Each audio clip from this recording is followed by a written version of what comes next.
Hello दोस्तों, मैं सुरजीत स्वागत करता हूं आपका to the point study base Surjit channel पे। बिहार में जो शिक्षक भर्ती परीक्षा आयोजित होने जा रही है उसमें जो सिलेबस के हिसाब से जीके जीएस का जो सिलेबस है उसके सिलेबस के हिसाब से हम क्वेश्चंस की प्रैक्टिस करेंगे इसमें। और प्रैक्टिस सेट नंबर 1 है ये हमारा। हम एक प्रैक्टिस सेट में 50 क्वेश्चंस को कवर करेंगे और लास्ट में कुछ महत्वपूर्ण फैक्ट्स हैं उनको कवर करेंगे। तो आइए स्टार्ट करते हैं। क्वेश्चन नंबर 1 है हमारा, भारत के साथ व्यापार करने का चार्टर। क्वेश्चन नंबर 1 है, भारत के साथ व्यापार करने का चार्टर महारानी एलिजाबेथ द्वारा कब दिया गया था?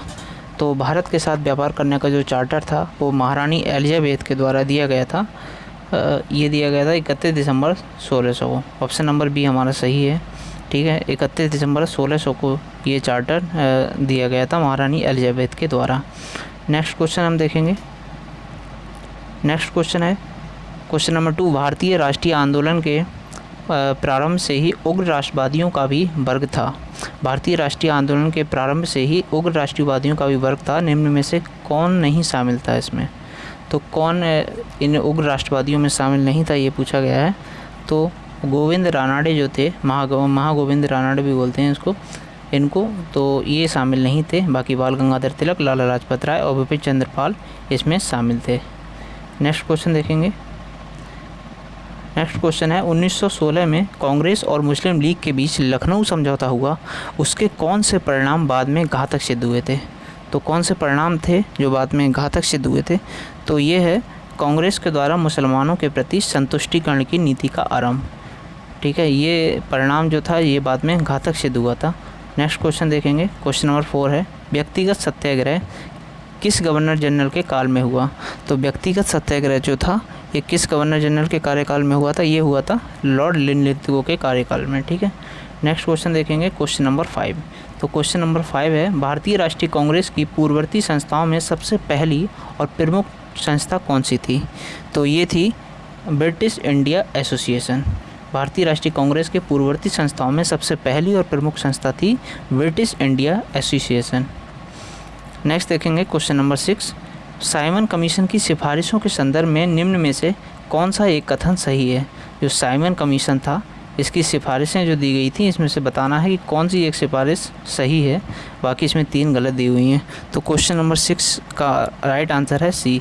इसने केंद्र में द्विसदन विधायिका के उन्मूलन का सुझाव दिया। तो ये राइट ऑप्शन हो गया। नेक्स्ट देखेंगे question number 7, Dadabhai Naoroji British House of Commons के लिए चुने जाने वाले पहले भारतीय थे। Dadabhai Naoroji British House of Commons के लिए चुने जाने वाले पहले भारतीय थे। उन्होंने किस पार्टी के टिकट पर चुनाव जीता? तो उन्होंने जो चुनाव जीता था वो लिबरल पार्टी के, कौन से? ऑप्शन नंबर डी सही है, लिबरल पार्टी के टिकट पर चुनाव जीता था। नेक्स्ट देखेंगे क्वेश्चन नंबर 8। तो क्वेश्चन नंबर 8 है, भारत पर हूणों का प्रथम आक्रमण किस शासक के समय हुआ? जो भारत पे हूणों का आक्रमण हुआ था, प्रथम आक्रमण, वो किस शासक के समय हुआ था? तो वो हुआ था स्कंदगुप्त के समय। राइट ऑप्शन है सी। नेक्स्ट देखेंगे क्वेश्चन नंबर 9। क्वेश्चन नंबर 9 है, एहोल अभिलेख किस शासक से संबंधित है? जो एहोल अभिलेख है ये किस शासक से संबंधित है ये बताना है। तो ये है पुलिकेशिन द्वितीय से संबंधित। नेक्स्ट है, सत्यमेव जयते किस उपनिषद से संग्रहित है? किस उपनिषद से लिया गया है? तो सत्यमेव जयते जो लिया गया है वो लिया गया है आपका राइट ऑप्शन मुंडकोपनिषद से। ठीक है, नेक्स्ट है क्वेश्चन नंबर 11। क्वेश्चन नंबर 11 है, महावस्तु महात्मा बुद्ध का जीवन वृत्तांत है, इसका संबंध किस शाखा से है? महावस्तु जो है वो महात्मा बुद्ध का जीवन वृत्तांत है, इसका संबंध किस शाखा से ये बताना है। तो ये महायान शाखा से संबंधित है। नेक्स्ट देखेंगे क्वेश्चन नंबर 12, अकबर द्वारा बनाए गए उपासना भवन का क्या नाम था? जो अकबर के द्वारा उपासना भवन बनाया गया था इसका नाम था इबादत खाना। ठीक है, उपासना को इबादत भी कहते हैं, प्रार्थना करना को, तो इसीलिए इसका नाम था इबादत खाना। नेक्स्ट है क्वेश्चन नंबर 13, सुप्रसिद्ध संगीतकार तानसेन और बैजू बावरा किसके शासनकाल में सुविख्यात थे? सुप्रसिद्ध संगीतकार तानसेन जो था और बैजू बावरा था, ये किसके शासनकाल में सुविख्यात हुए थे?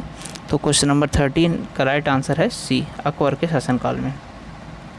नेक्स्ट है question number 14, new castle port जो दुनिया का सबसे बड़ा कोयला निर्यात बंदरगाह है ये किस देश में स्थित है?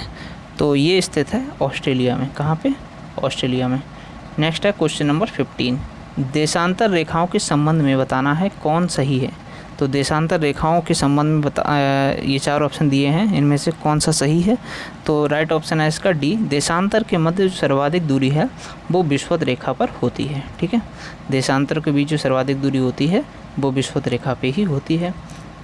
नेक्स्ट है क्वेश्चन नंबर 16। तो क्वेश्चन नंबर 16 में उत्तर से दक्षिण यानी कि नॉर्थ टू साउथ ये पहाड़ियाँ दी गई हैं, इनका क्रम दिया गया है। तो इसमें बताना है कौन सा क्रम जो है वो सही है। तो सबसे पहले इसमें नल्लामलाई पहाड़ी आती है, फिर सबसे ऊपर, और फिर उसके नीचे जावादी पहाड़ी, और फिर नीलगिरी पहाड़ियाँ और अन्नामलाई पहाड़ियाँ। तो इस हिसाब से इसका राइट ऑप्शन जो होगा वो होगा सी। 16 का सी ऑप्शन सही है। नेक्स्ट है क्वेश्चन नंबर 17। निम्नलिखित में से कौन सी नदी अपने मार्ग बदलने के लिए प्रख्यात है? तो कौन सी नदी अपने मार्ग बदलने के लिए प्रख्यात है? ये 17 का राइट ऑप्शन हो गया बी। इसको बिहार का सूख भी कहते हैं। नेक्स्ट देखेंगे क्वेश्चन नंबर 18।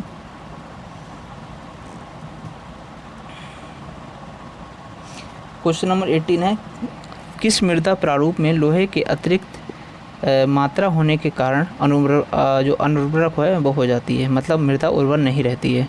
तो कौन सी मृदा है जिसके प्रारूप में अगर लोहे की अतिरिक्त मात्रा मिला दी जाए तो वो मृदा जो है उर्वर नहीं रहती है, या अनुर्वरक हो जाती है? तो क्वेश्चन 18 का जो राइट आंसर है वो है सी, लेटराइट मिट्टी। ठीक है। नेक्स्ट है क्वेश्चन नंबर 19। प्रकाश के संबंध में कौन सा कथन सत्य है? तो प्रकाश के संबंध में बताना है कौन सा कथन सत्य है। तो ये एक विद्युत चुम्बकीय तरंग है, ये भी सही है। ये कण प्रकृति है, ये भी सही है। ये ऊर्जा का एक रूप है, ये भी सही है। तो राइट ऑप्शन हो गया इसका डी, 19 का डी। नेक्स्ट है क्वेश्चन नंबर 20। बायोगैस संयंत्र में निम्न में से कौन सी प्रक्रिया होती है? तो बायोगैस संयंत्र में कौन सी प्रक्रिया होती है? किण्वन। नेक्स्ट है क्वेश्चन नंबर 21। एक वर्ग में ऊपर से नीचे की ओर आने पर परमाणु के आकार बढ़ता है, घटता है, या वही रहता है, या इसका पता नहीं लगाया जा सकता? तो इसका राइट ऑप्शन जो है वो हो गया ए, यानी एक वर्ग में अगर हम ऊपर से नीचे आते हैं तो उसका परमाणु आकार बढ़ता है।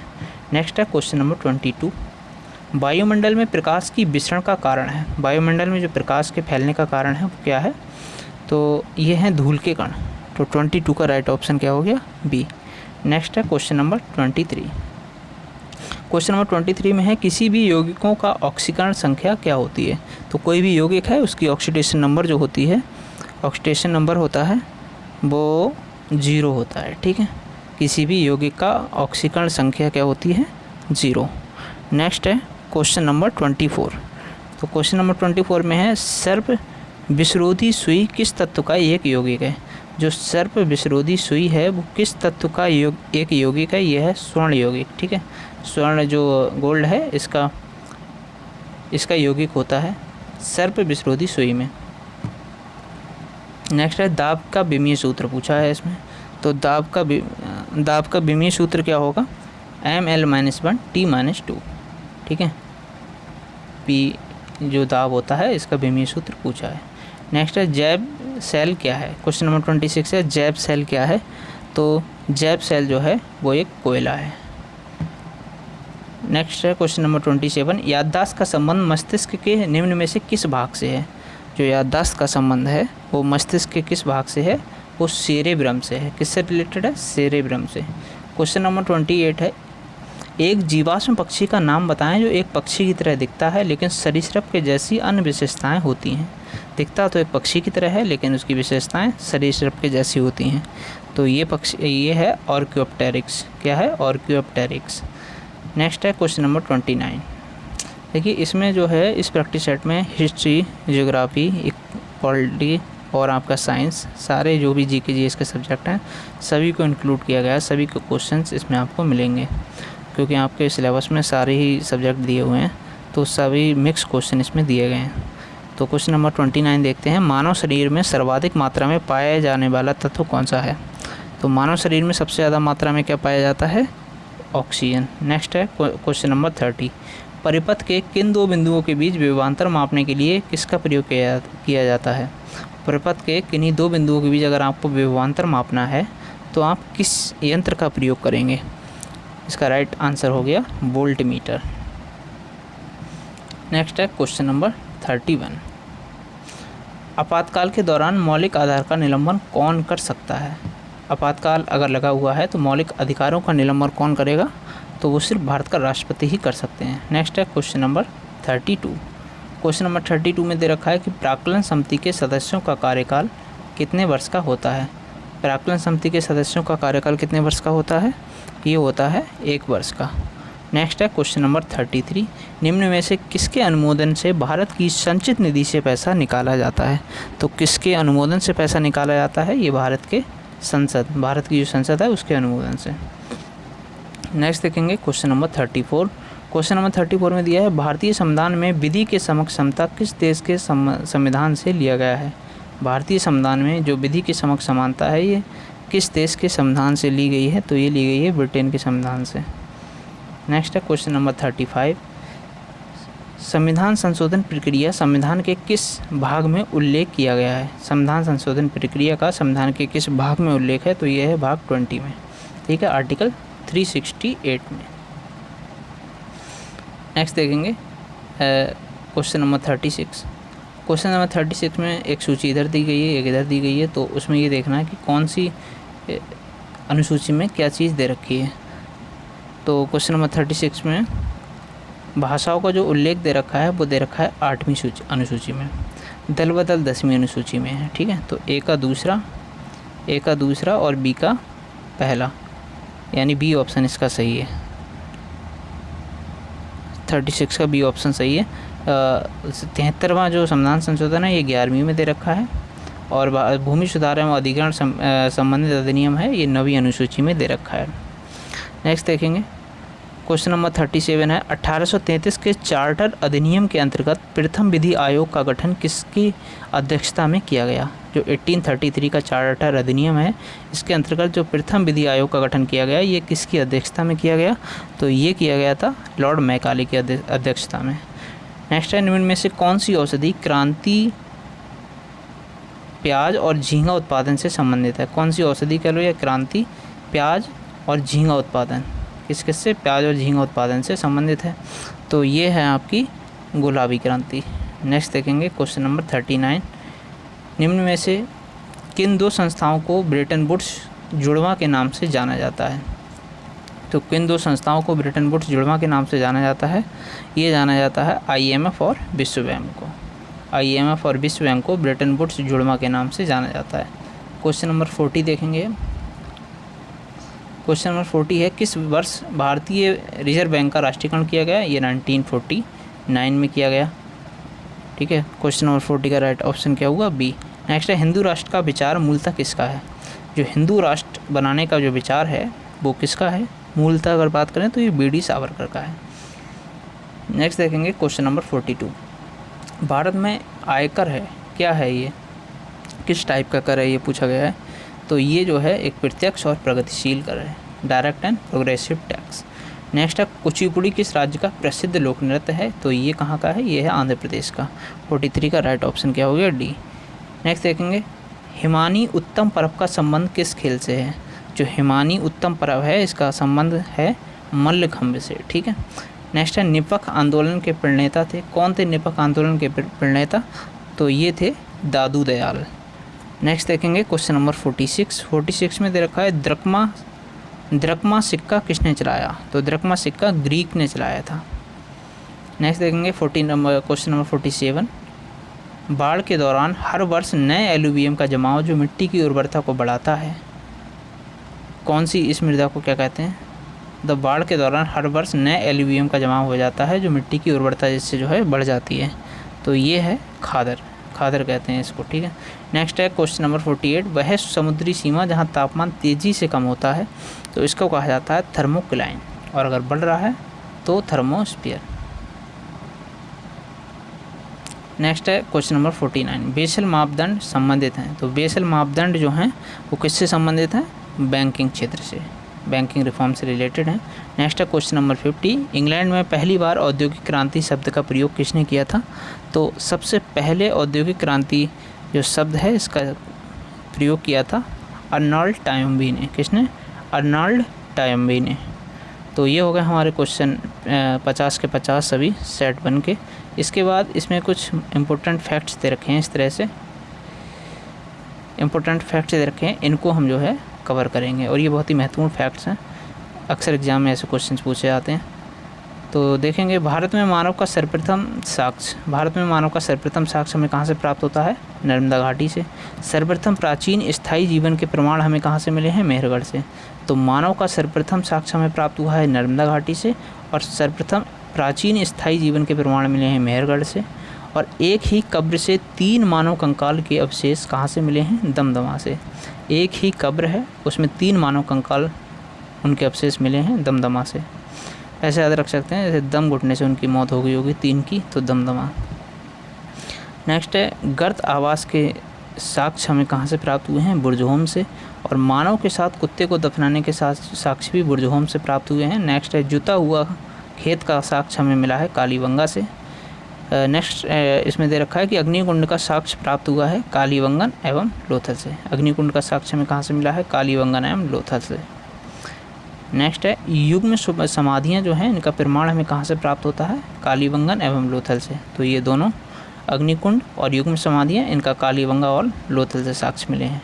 नेक्स्ट है नक्काशीदार ईंटों का प्रयोग, इसका साक्ष्य हमें कहाँ से मिला है? कालीबंगा से। नर्तकी की कांस्य मूर्ति, इसका साक्ष्य मिला है मोहनजोदड़ो से। शवों को दफनाने की प्रथा का प्रचलन था कहाँ? हड़प्पा में था, ये शवों को दफनाते थे। नेक्स्ट है शवों को जलाने की प्रथा, ये मोहनजोदड़ो से मिली है इसके साक्ष्य। और नेक्स्ट है 3 मुख वाली देवता की मूर्ति, मोहनजोदड़ो से मिली है। ये सारे फैक्ट इंपॉर्टेंट हैं, याद रखना आप, हिस्ट्री में डायरेक्ट पूछ लिया जाएगा। नेक्स्ट है मिट्टी द्वारा निर्मित हल का साक्ष्य मिला है बनावली से। उन्नत जल प्रबंधन का साक्ष्य हमें प्राप्त होता है धौलावीरा से, ये मोस्ट इम्पोर्टेंट है। नेक्स्ट है शैलकृत स्थापत्य के प्राचीनतम प्रमाण प्राप्त हुए हैं धौलावीरा से। वैसा हड़प्पा कालीन स्थल जो 3 भागों में व्यक्त है, ये धौलावीरा से हमें मिला है। कृषि का साक्ष्य प्राप्त हुआ है हमें मेहरगढ़ से, ये भी इम्पोर्टेंट है। नेक्स्ट है चावल का प्राचीनतम साक्ष्य हमें कोल्डीवा से मिला है। और आग का आविष्कार कब हुआ था? ये पुरापाषाण काल में हुआ था। और पहिए का आविष्कार नवपाषाण काल में। मानव द्वारा सर्वप्रथम प्रयुक्त अनाज जो था वो जौ था, जिसको यव भी कहते थे। ये बेसिक हिस्ट्री के क्वेश्चंस हैं, ये अक्सर पूछ लिए जाते हैं फैक्ट डायरेक्ट, अगर पेपर का लेवल जैसा भी रहे, लेकिन ये फैक्ट ऐसे हैं कि आपसे आराम से पूछ लिए जाएंगे। नेक्स्ट है मानव द्वारा सर्वप्रथम प्रयोग में लाया गया धातु कौन सा था? ये तांबा था। और नेक्स्ट है राष्ट्रीय मानव संग्रहालय कहाँ पे स्थित है? भोपाल में। सिंधु सभ्यता के प्रमुख बंदरगाह थे लोथल और सुतकोटेदा। और नेक्स्ट और लास्ट है ये हड़प्पा एवं मोहनजोदड़ो को संयुक्त जुड़वा राजधानी किसने कहा है? पिग्गट महोदय ने। किसने? पिग्गट ने। तो ये हो गया हमारा सेट 1 कंप्लीट, और इसके हमने सभी जो महत्वपूर्ण फैक्ट्स हैं इसको भी कवर कर लिया है। मिलते हैं एक नेक्स्ट वीडियो में, सेट 2 को कवर करेंगे उसमें हम। तब तक के लिए बाय बाय, टेक केयर, और चैनल को सब्सक्राइब कर लेना।